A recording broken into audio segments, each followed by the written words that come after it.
Hello दोस्तों, video में हम बात करने वाले हैं जेएसडब्ल्यू स्टील के बारे में। फाइनेंशियल ईयर 26 के फर्स्ट क्वार्टर के रिजल्ट कंपनी के आ चुके हैं और वीडियो में हम इनके बिजनेस के साथ साथ इनके रिजल्ट को भी कवर करने वाले हैं और देखेंगे रिजल्ट जो आए हैं कंपनी के वो कैसे रिजल्ट हमें देखने को मिलते हैं। तो वीडियो की शुरुआत करते हैं। सबसे पहले चलते हैं इनके स्टील प्रोडक्शन की तरफ। तो देखिए, अगर प्रोडक्शन का नंबर आप देखेंगे तो यहाँ पर 7.26 मिलियन टन इन्होंने प्रोडक्शन जो है स्टील का किया है, क्रूड स्टील का।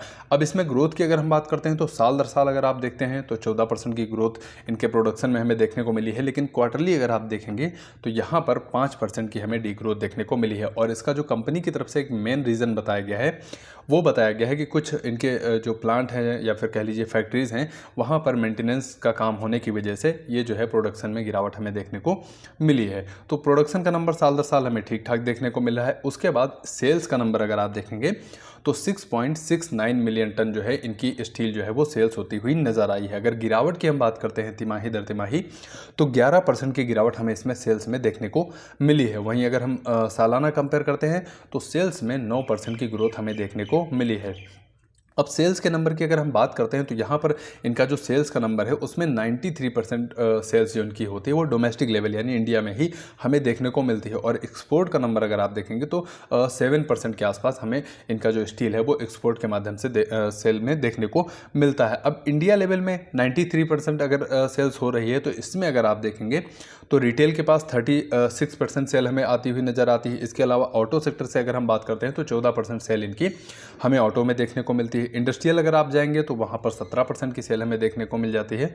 और इसके अलावा कंस्ट्रक्शन और इंफ्रा में अगर आप जाते हैं तो 34% की सेल हमें इनकी यहाँ से आती हुई नज़र आती है। तो सेल्स का नंबर अगर आप देखेंगे क्यू ऑन क्यू बेस पे तो अच्छा खासा गिरता हुआ नज़र आया है। लेकिन अगर ईयरली कंपेयर करेंगे तो इनकी जो सेल्स का ग्रोथ है वो ठीक ठाक हमें देखने को मिली है। सेल्स के बाद अब चलते हैं कुछ फाइनेंशियल नंबर्स की तरफ। तो यहाँ पर सबसे पहले जो हम बात करेंगे वो है रेवेन्यू की अगर हम बात करते हैं तो लेटेस्ट अपडेट में आप देखेंगे 43,147 करोड़ का रेवेन्यू इन्होंने 3 महीने के दौरान किया है। और रेवेन्यू एक साल पहले अगर कंपेयर करेंगे तो 42,943 करोड़ का देखने को मिलेगा। यानी बहुत ज़्यादा आप ग्रोथ की जो है वो नहीं देखने को मिलेगी वाई ऑन वाई बेसिस पे।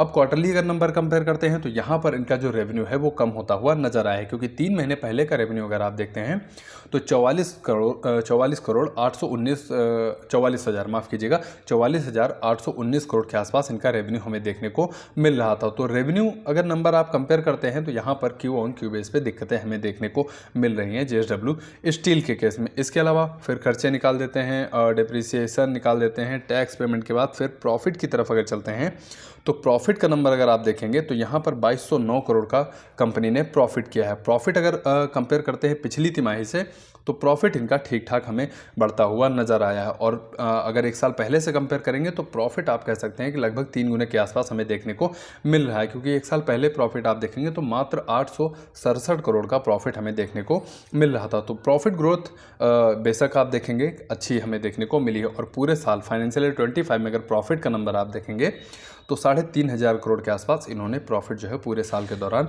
किया है। अब चलते हैं, देखिए मेटल सेक्टर से कंपनी है तो डेप्ट का नंबर जानना हमारे लिए बहुत ज़रूरी है। अगर जेएसडब्ल्यू स्टील के केस में पूरा डेप्ट का नंबर आप देखेंगे तो लगभग 80,000 करोड़ के आसपास इनके ऊपर डेप्ट का नंबर हमें देखने को मिल रहा है। और पिछली तिमाही में जाते हैं यानी Q4 फाइनेंशियल ईयर 25 में अगर जाते हैं तो यहाँ पर आप देखेंगे 76,563 करोड़ का डेप्ट हमें देखने को मिल रहा है। तो बहुत ज़्यादा डेप्ट रिड्यूस की अगर आप उम्मीद कर रहे थे तो यहाँ पर आपकी उम्मीद जो है वो गलत साबित होती हुई नजर आई। क्योंकि डेप्ट का नंबर आप देखेंगे तो इनका जो है वो हमें इंक्रीज होता हुआ नजर आया है। कंपनी के ऊपर कर्ज बढ़ रहा है।